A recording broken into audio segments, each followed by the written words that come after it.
It's finally time for us to talk about Millennia, the very clearly emerging contender in the at least broadly historical 4X strategy game genre. Think Civilization 6 and the endless wait for 7, or perhaps Humankind, or the more aesthetically similar Old World, all of them reasonable examples for what Millennia brings.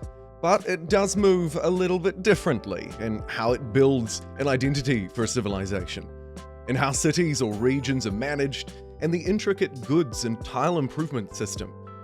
Also the informative, albeit janky, combat battle scenes, and crucially of course its ages system. All of this is wrapped up in a bundle that is perhaps less than desirable looking, and I'll delve in to all of these things and give you my view after roughly 100 hours with Millennia the day before it releases. So sit back and relax, and if you appreciate this kind of relatively high effort content, I would appreciate it if you would subscribe. But I'm not going to nag you any further. Let's talk Millennia. So we know already that Millennia is competing in the same space as Civilization 6, 4X turn-based historical strategy game. But of course, there's that twist, because Millennia isn't quite as historical as the rest, which brings me into points of difference, starting with the ages. The ages are absolutely, and without a doubt probably, the most impactful point of difference. They provide the opportunity for whichever player has the lead in terms of research to set the next age. There are 10 in total for the entire world. I could move us through into one of 4 different types of ages as well, including traditional sort of historical ages, the kind of routine ones, think bronze, iron, so on and so forth. Then there are some alternate ages, variant ages. Some of them imagine, what if we'd done things differently, unlocking alternative resources, alternative technologies, a little bit more perhaps on the sci-fi edge of things, underwater cities, so on and so forth. And then you have crisis ages, which splash the world into a slightly red hue and then basically throw a massive challenge at you and everyone else. It could be riots popping up all over the place. There are plenty more challenges too, including an alien invasion. I mean, they really did take these things up to the next level and stretch the boundaries of what a historical strategy game would normally be by introducing alternate ages. And of course, finally the victory ages. Now, most of these are at the end of 10, but you can access some early, generally around either combat or spreading your religion, I think, in age 6. And once you move through to them, there are their own sort of conditions that you must meet to win. The basic sort of gameplay outcome here is that there's an early off-ramp opportunity. If you're really winning and really kicking butt, you can end a game early and not have to sort of sit there and play through the turns somewhat monotonously. And I think that's a good victory for Millennia. One of the downsides that I've encountered is when you're in the lead and setting the pace for everyone else, choosing the age that everyone else must then research a little bit too before they access the technologies, but ultimately face the consequences of in real time, is that you can't pick them in a row consecutively. So you could choose an alternate age, but then you must choose a standard one. And I'm not quite sure why. It could be because things might just get a little bit crazy if you couldn't, I don't know. But it does feel a little bit off. So maybe there's some tinkering around the edges, but by and large, I think the ages system works very well. And I'll talk a little bit about pacing later in the video. Millennia's next key point of difference is how you build a civilization, and these come across both as a little bit underbaked sometimes, but overwhelmingly, they come across as detailed and nuanced, and I think another one of Millennia's great features. To begin with, though, building a civilization feels very limited. No leader, artwork, and relatively bare user interface around setting up a game. Basically, what you're picking is an aesthetic look, a color, and a naming scheme for your civilization, and that's about it, really. The trait, even, can just be plucked out, and most of them don't mean much as you move through the game. Where it comes to taking a more technical, highly specific, and at times perhaps too powerful approach is introducing the national spirits system. There are 4 opportunities to choose a national spirit, and each one unlocks its own flair and flavor. Some of them militaristic and aggressive, others more culturally inclined, and everything else in between. Each one has its own technology tree, if you will, where you can unlock highly specific, unique units to that spirit. Usually some tile improvements, maybe buildings for your regions, and specific domain powers. You might be thinking, well, what's a domain power? And I think it's a system that's actually very well integrated with national spirits. Domain powers separated across 5 different key domains. You can see them always on the left-hand side of your screen while you're playing, starting with government, moving your way through things like warfare and diplomacy. These domains are also, in a way, kind of these overarching abilities that you can use, these overarching powers that you can use on the map. And the domains align with the national spirits, of course.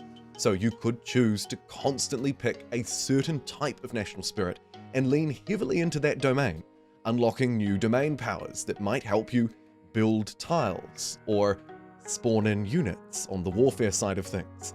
Some of them are really powerful, in fact game-changing within a turn. The warfare ones in particular, which you don't need to do anything particular to unlock, are things like forced march and reinforcements to heal a friendly army and effectively give it an extra turn within a turn, an extra move, an extra fight. I mean, these things can be very, very strong, but they're also integrated into the game very well. They form a key part of your civilization, and the way that you choose to build it with national spirits ultimately determines the kinds of abilities, units, buildings, and unlocks that you'll get. So each game can be very different from the last as well.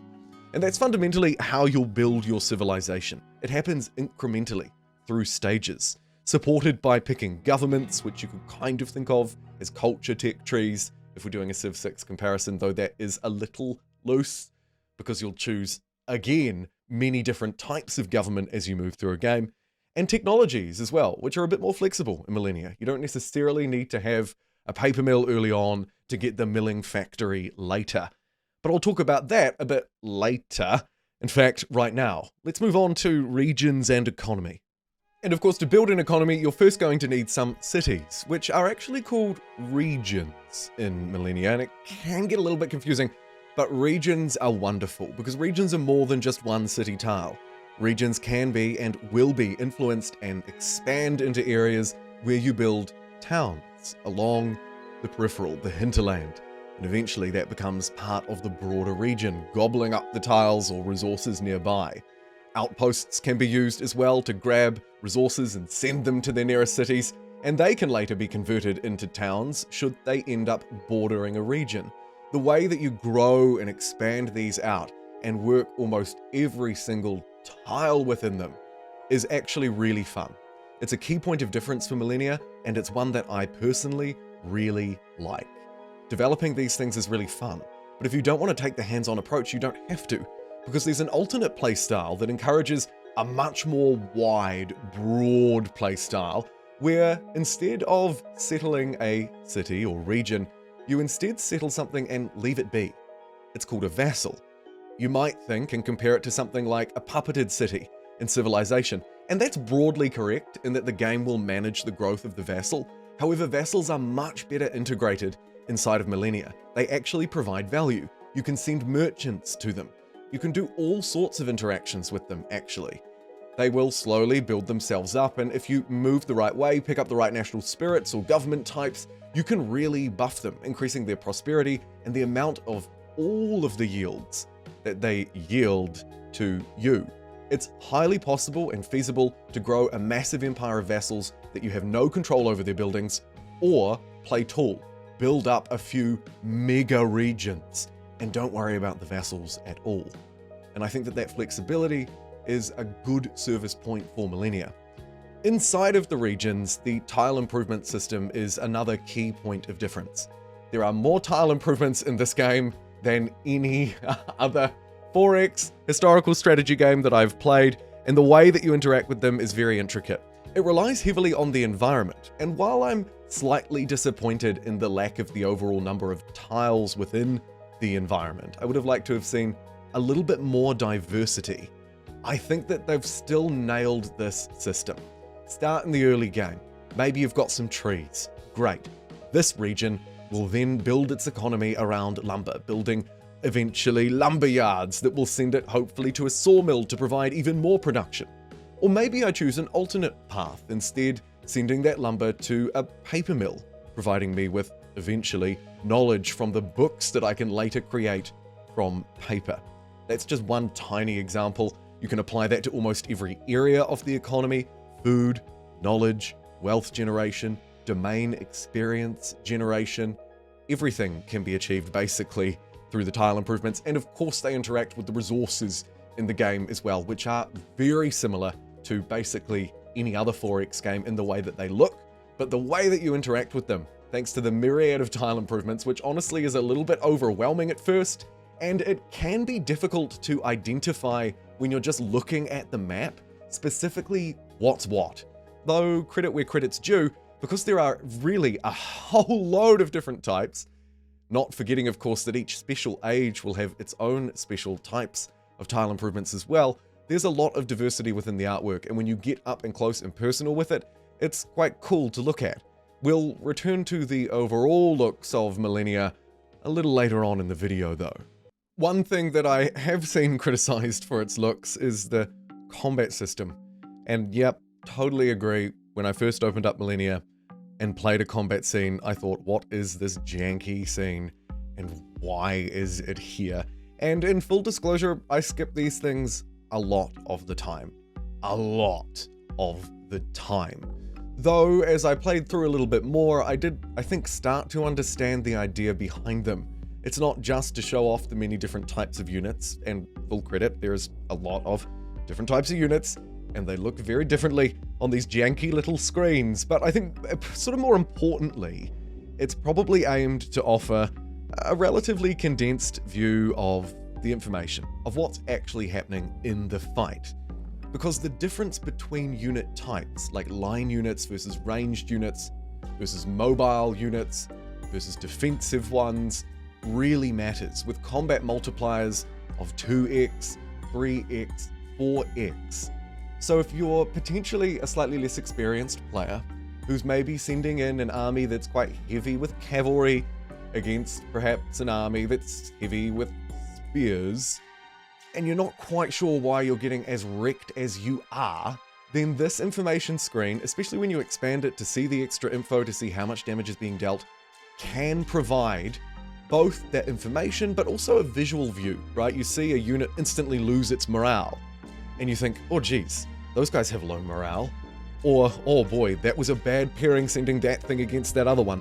Whatever it might be, it helps you to see that extra information, it helps you to understand the difference, the important difference, by the way, in Millennia, between morale, keeping a unit fighting, and its health, ultimately obviously determining whether it lives or dies, and also those other combinations, the combos, the multipliers, they're all quite important, and the battle screen at least achieves that. But I don't want to come across too much like I'm just coming out really heavily defending this thing, because like I say, most of the time I am frantically skipping through it. Like probably many people frantically skip through the section of this video. Moving swiftly along from what I will finally just say is a more nuanced and detailed system than I initially judged it as, judging by the fight scenes. I do now see their worth, but ultimately don't really care to use them that much at all. Now let's talk some slightly more rapid fire, still related to the game, and perhaps slightly more critical points, starting with performance and bugs. And on this front, actually, it's surprisingly positive with one big warning. To start with, I think, to address Paradox's reputation of publishing games with terrible performance or buggy issues, here's looking at you, you quivering mess, you in the corner City Skylines 2, though your future may still be bright. Actually, not quite the case here. In my experience, this game is basically bug-free. Hasn't crashed to desktop, all of the textures are there. I haven't really encountered any glitches or anything of that kind. And this sounds a little bit fantastical, I realize, but it is true. That is my experience. It's not completely bug-free, but the build is in a good state, and significantly improved from the version that I was playing about 3 months ago, by a long shot. This puppy is working fairly well. On performance, however, I would issue just a little bit of a warning. Again, it's not a City Skylines 2 DEF CON situation, but here's my experience. Playing on a high-end system, latest 40 series NVIDIA graphics card, 2 years ago, but the best I could afford, and basically the best there was, Intel processor, 64 gigs of RAM, blah blah blah. The performance is very good. It is, so you can breathe a sigh of relief. The game runs well on a high-end system. There are a few things that I noticed though, that don't ultimately ruin the experience, but I definitely noticed them. The game hitches a little bit and loses frames, drops frames between turns, and even when you're just panning around the map towards the later game.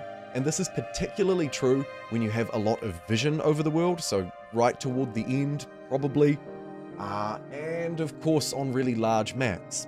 I don't tend to like to play on large maps anyway. I find myself generally looking for about 5 players out of the maximum 10 and sort of framing the map around that. I just thought I'd put out that warning that I have noticed I drop some frames between turns. When I'm zooming around the map, I'm dropping frames too. This is not unusual for big, complex strategy games. I realize it's never going to be perfect, but I just wanted to let you know that it isn't quite perfect, and you should, particularly if you're playing on a low-end system that I haven't been able to test the game on, take care, maybe check around at the minimum system requirements, some other perspectives on this one before you make your purchasing decision. Next category, options and accessibility, which overall I'd have to say are somewhat limited. A little bit bare bones compared to what I might have expected, and honestly what probably should be there in some cases. Multiplayer is actually there. I've seen a lot of people saying it won't launch with multiplayer. It will seem to, though simultaneous multiplayer is listed as coming soon. And there are some other notable exceptions, like one that really stuck out to me, which was game speed in terms of the actual in-game or game setup options. No way to reduce it to fast or online speed, at least in single-player games, and that might be due to balancing issues or pacing issues with the ages, but as somebody who tends to prefer faster-paced experience, not having the option to reduce the game down is a bit limiting. However, of course, those early off-ramp victory ages do at least provide a way to end a game quickly, providing you're in the lead. Before I move to some shortcomings, the elephant in the room, and finally my conclusions and wrap up on what will be quite a long-form video, so thank you for joining me. If you're still here, you're an absolute legend. I just want to quickly talk about the additions for the game. So the game is launching the base edition cheaper than a AAA title, of course. It's launching at, I believe, $40 US instead of 60. That'll give you the base game. If you get the premium edition, it includes the 2 confirmed DLC packs already announced, one in Q3, the other in Q4 of this year. So they'll be following fairly hotly on the tails of the release of the base game. The first one is Ancient Worlds, and to a Humankind player will sound remarkably similar to the first era in Humankind, the Neolithic era. Here they call it Ancient Worlds. Take control of your people before their first settlement, while they wander as nomads, including a new nomadic game start option, a new national spirit, new economic good, and new nation starting bonuses. The next DLC, Atomic Ambitions, also adds a notable exception from the base game: nuclear weapons. They say unlock the mysteries of the atom and change the world forever in Atomic Ambitions. The expansion adds ways to harness the power of the atom for the good of all humankind, but there are also ways to turn the planet into a fallout-filled wasteland if you aren't careful. Includes 2 new ages, a new national spirit, and nuclear options for the strategic warfare system, aka it'll add nuclear weapons and some ages. Probably one of them, I imagine, will be highly dystopian, yes. Nonetheless, with some already confirmed DLC that will likely leave a little bit of a sour taste in people's mouths, I obviously can't recommend it either way, though I think the general recommendation to not pre-order things probably still stands here. Again, I have no idea what the DLC will look like. I will almost certainly end up covering it here on the channel, but I just think the general advice is a good thing to remember, or at least have rattling around in the back of your head. Ultimately, of course, the decision will be up to you. Now onto some specific shortcomings outside of the ones that I've already mentioned or alluded to, like the lack of game speed options, while that may be a conscious decision. Firstly, diplomacy is notably sparse looking at best. And there are actually some interesting nuanced options that might only be unlocked through certain national spirits, like the space agency one, where you can collaborate to build an international system, or alternatively, lean into whatever other domain you like. But the diplomacy itself looks not that great. There's no leader art, the UI bleeds through, and something about it just feels a bit empty and soulless, I think. Also, another key shortcoming, some of the sizing on the maps I still find kind of frustrating. The sizing of different icons, the resource icons being absolutely ginormous, overwhelming the icons of my military units that I'm naturally going to be much more actively interested in clicking on and moving around. Small frustrations like that can add up over a long period of a campaign, and while they're not ultimately game-breaking or ultimately going to ruin the experience, it can turn things just a little bit more towards frustration at times. Though these shortcomings are pretty minor, to be honest. And the main one, the elephant in the room, the aesthetics, the way that the game looks, and the UI that surrounds it. And let me just speak very frankly with you, it is not my cup of tea. Personally, I prefer something that is at least a little bit closer to Humankind, a little bit more modern, perhaps a bit more vibrant, crisp, clear, a bit more imaginative, a bit more soul to it. And I know that this is highly subjective, and this criticism might be really relatable to you. You might think, get over it, graphic snob. Classic strategy games have looked like this for a long time, and they will probably continue to look like it, some of them, in future. And I can see it from both sides, but I still ultimately come down on the fact that this game does not look appealing enough for the kind of interesting things that are available under the hood. However, I would say that it has grown on me. Now, again, as I say, over 100 hours inside of Millennia, it has definitely grown on me. But it still matters when you're staring at the campaign screens for as long as you are. I think it's important that they look good to you. And I'm not sure whether it's grown on me because I've realized, a bit like I did with Old World, actually this doesn't look as bad as I thought it once did. I kind of just needed to get used to it. Now I think it looks good. Or whether it has been changing over time, because indeed it has. They have changed the graphics and shown a willingness to continue to change them and update them. And so it could be a combination, perhaps, of those two things, reminding me actually quite a lot of my personal experience with Old World. But I don't want to sugarcoat it too much, so I'm going to leave my thoughts and absolutely my opinions on the aesthetics there. On the AI, the AI, just to quickly mention it, is seemingly fairly good, though the way it moves its units, the way it positions itself, does present very similar flaws to most other 4X strategy games. To be honest with you, I'd like to play a little bit longer to make a definitive judgment on it, which is why I won't spend much time on it here. What I meant to say was indeed the UI, where my criticism stays roughly the same as with the aesthetics, though I would note that I'd like to see it sort of come alive a little bit more for each of the different ages. I can understand it looking a bit more rustic or classic in something like the Bronze Age or the Iron Age, but I'd like to see it take on a bit more unique identity with the ages, because some of them are really unique and really special, and it would be good to see it reflect those a little more, as well as overall, I think, have a bit of a glow up. And now on to the final part of this video, my thoughts on Millennia and my conclusions so far. Firstly though, an important note on perceived conflicts of interest. As I share my thoughts, I just want to reinforce that I have 100 hours played because I've had early access to Millennia for quite some time. That was granted to me by Cprompt, the developers, and Paradox Interactive the publishers. I've been sponsored on this channel before, most recently with a Millennia Let's Play. Paradox paid me to publish a video of their game on my channel. I have never been sponsored by them in any way for any game to do with sales though. So I just want to clarify, firstly, it's no skin off my nose whether you buy the game or not. I have never made any commission from sales on any Paradox games, including Millennia. Secondly, and this point is largely for the trolls in the back, but it's important to acknowledge it for the perceived conflict of interest as well.